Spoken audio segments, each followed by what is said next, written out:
voulez cuisiner quelque chose de nouveau à vos amis, mais vous manquez constamment d'idées, puis ils sont tannés. Vous voulez devenir bon dans une cuisine, mais vous paniquez comme un enfant de 5 ans. Vous voulez découvrir des nouveaux produits gourmands, mais vous êtes clairement perdu, puis vous savez pas où aller. Puis vous savez pas non plus quel vin acheter pour matcher avec votre plat. Lâchez votre piquette. Pour régler ça, je vous invite dans ma cuisine où on fait des recettes complètes ensemble, étape par étape, avec mes produits préférés et mes choix de vin pour faire de vous la bête de votre cuisine. Vous êtes prêts? Ça part! L'été est arrivé pour de bon et on aime ça. C'est le temps de recevoir des amis sur notre terrasse accompagnée d'une bouchée rafraîchissante. Celle d'aujourd'hui est une spécialité qui se consomme dans plusieurs pays du monde, dont la France, l'Espagne, l'Italie, la Turquie et même les Philippines. Au Québec, on la voit sur le menu de plusieurs restaurants par sa popularité et j'ai nommé les calmars frits. On va accompagner notre bouchée d'une trempette pas piquée des verres. On cuisine donc les calmars frits avec une mayonnaise au citron vert et jalapeno. Bienvenue sur Flirt for Food, saison 2.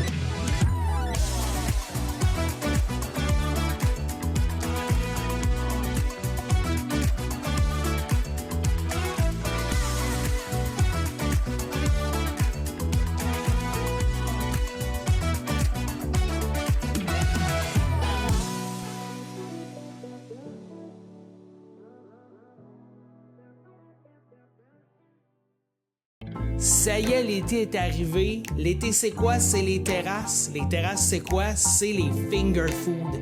Les petites bouchées qu'on mange puis qu'on sert avec nos doigts. Aujourd'hui, on fait un incontournable de l'été, des calmars frits. Avec ça, on va se faire une mayo, lime et jalapeno. Ça va vraiment être débile. On fait ça là. Bonne émission. Pour les ingrédients et les quantités, faites-vous-en pas, tout est sur flirtforfood.com. Vous allez voir, on va vraiment triper aujourd'hui, on fête l'été. On se prend un plat rectangulaire de plastique pour s'occuper de nos calmars. On va les attendrir. On se prend du lait 3,25% et on vient couvrir complètement tous nos calmars. Voilà. On couvre notre plat et on va aller laisser reposer ça de côté. On réserve. C'est le temps de s'occuper de la mayonnaise avec laquelle on va manger ça. On procède comme d'habitude. On se met nos jaunes d'œufs dans un verre haut à mélanger. On vient incorporer notre vinaigre de vin blanc. On met autant de cuillères à thé que de jaune d'œuf. Je le sais que c'est une couple de fois que vous me voyez faire la mayo devant vous, donc vous êtes devenus des experts. Aujourd'hui, on va assaisonner notre mayonnaise maison au jalapeno. On n'en met pas trop. On veut faire attention pour pas que ce soit trop piquant. On met ça directement avec nos jaunes d'œuf et on se prend l'huile de pépins de raisin pour monter notre mayo. On apporte notre bête d'aujourd'hui, le pied mélangeur ou communément appelé la girafe. On fait couler en filet notre huile de pépins de raisin doucement et on malaxe. Je viens de penser que je vous ai pas montré le fait de zester la lime dans le mélange parce que c'est une mayo citron vert et jalapeno. Donc, pensez à intégrer votre lime avant de malaxer avec la girafe. On se prend une cuillère, on teste la texture et le goût. Ben oui, c'est trippant. Cool! On peut maintenant serrer notre bête, on n'en a plus besoin. La même chose pour notre huile de pépins de raisin. On peut transférer notre mayo, lime et jalapeno dans un plat de plastique. Ben oui, le coup de la girafe va devoir aller se laver. On va transférer notre mayo dans notre contenant. Regardez la belle couleur lime, c'est vraiment trippant. On va mettre notre couvercle et on va garder ça au réfrigérateur. Elle va refroidir et elle va devenir encore plus ferme. Ça va être agréable. On récupère nos rondelles de calmar qui ont attendri dans le lait. On sort une passoire qu'on va mettre à l'évier. On enlève notre couvercle et on s'en va essorer nos petits bijoux. On dispose du couvercle de notre plat. On s'apporte ensuite un cul de poule. On va s'occuper de la chapelure de nos calmars. Il y a plusieurs façons de faire de la panure à calmar. Voici une première version. On s'apporte donc chapelure, fécule de maïs, sel, poivre, poudre d'ail, paprika fumé.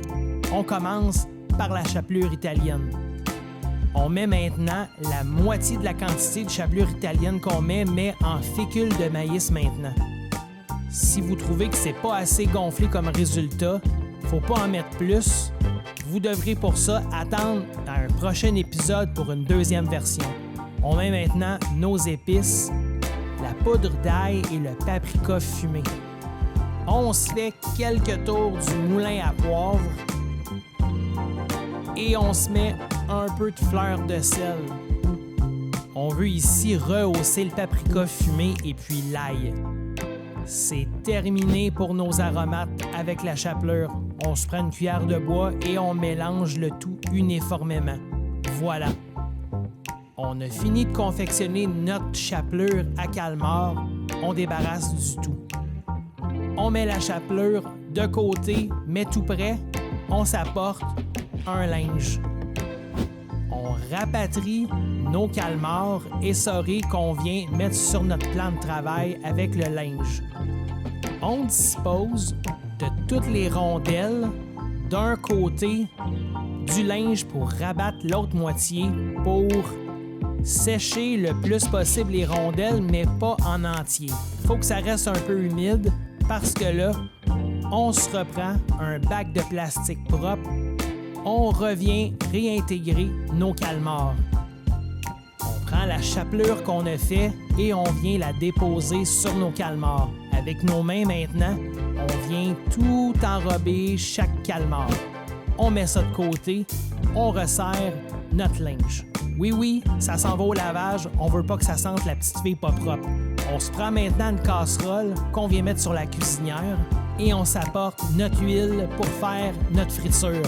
L'huile de canola, c'est la parfaite pour les rondelles de calmar frit, l'huile d'arachide pour les frites. On s'installe un thermomètre à cuisson.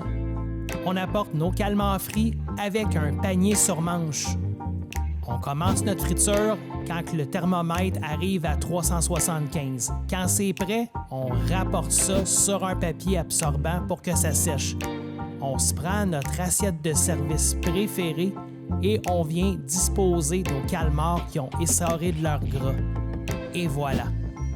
On s'apporte un pot de service pour aller mettre notre mayonnaise citron vert et jalapeno qu'on va récupérer ferme depuis notre frigo. Wow! Elle est vraiment nice. Avec une cuillère, on vient s'en mettre un peu dans notre pot de service. On la met de côté. Hey, wow! Regardez ça. C'est-tu pas beau, ça? C'est-tu pas l'été? Yeah! Attendez 2 secondes. On va se remettre un peu de jus de lime sur nos calmars frits. Ça va être vraiment bon. Juste un demi, c'est correct. Ça squirt tellement que c'est plaisant. On termine avec de la fleur de sel sur nos calmars frits. On veut que toutes les saveurs pop-up. Et voilà, regardez ça. On va bientôt déguster ça. Et ça a l'air bon. Ça l'appelle, puis ça se friera pas. Je plonge dans les anneaux. On trempe ça dans notre mayonnaise, lime et jalapeno. Moment de suspense. Ah oui, c'est tellement débile ben raide. Qu'est-ce que c'est ça? Wow! Vraiment, là, c'est tripant comme goût. Hey, c'est vraiment le finger food de l'été. Wow, c'est vraiment débile, ça. Écoutez, ça transpire l'été. Les calmars sont tendres à cause du lait du départ. La chapelure frite, ça les rend croustillants. Puis la mayo, c'est vraiment débile ben raide, c'est acide et piquant en même temps, de la lime et du jalapeno. D'ailleurs, l'acide traverse très bien la chapelure plus dense des calmars frits. Faites ça avec vos amis, puis mangez ça sur la terrasse avec vos doigts. C'est vraiment quelque chose. Faites ça. Hey, je m'en reprends d'autres, c'est impossible de faire autrement. La mayo aussi est vraiment écœurante. Ah oui, le plaisir continu, c'est vraiment multi-orgasmique. C'est croquant et fondant en même temps. Fac, je craque puis je fonds, fait que je pars avec. C'est le temps du segment 20 pour un 20. Ma suggestion de vin aux alentours de 20 $ pour accompagner notre plat d'aujourd'hui, les calmars frits, mayonnaise au citron vert et jalapeno. On cherche un vin sec et vif pour équilibrer la friture et le piquant du jalapeno. On veut aussi quelque chose de minéral pour se marier avec l'iode des calmars. On va donc avec un vin que vous connaissez beaucoup, les Domaines Paul-Mas Vigne de Nicole. On est dans le Languedoc-Roussillon, au Pays d'Oc. Ce choix populaire est un assemblage de chardonnay, sauvignon blanc, viognier et pique-poux à 40, 25, 25, 10. On est aussi à 13,5 % d'alcool et 2,9 g de sucre. Voici maintenant ma suggestion de vin à plus de 20 $. On demeure avec une acidité élevée pour couper le gras de la friture. On cherche aussi des notes d'agrumes pour compléter le citron vert et la chaleur du piment. J'ai envie de vous envoyer le Col d'Orchia. On est en Toscane en IGP avec un Pinot Grigio 100 %. C'est une petite douceur d'été à 12,5 % d'alcool et 2,1 g de sucre. Bon match! Prochainement sur Flirt for Food. On poursuit l'ouverture de notre été avec une recette iconique d'une chef québécoise iconique. Abonnez-vous!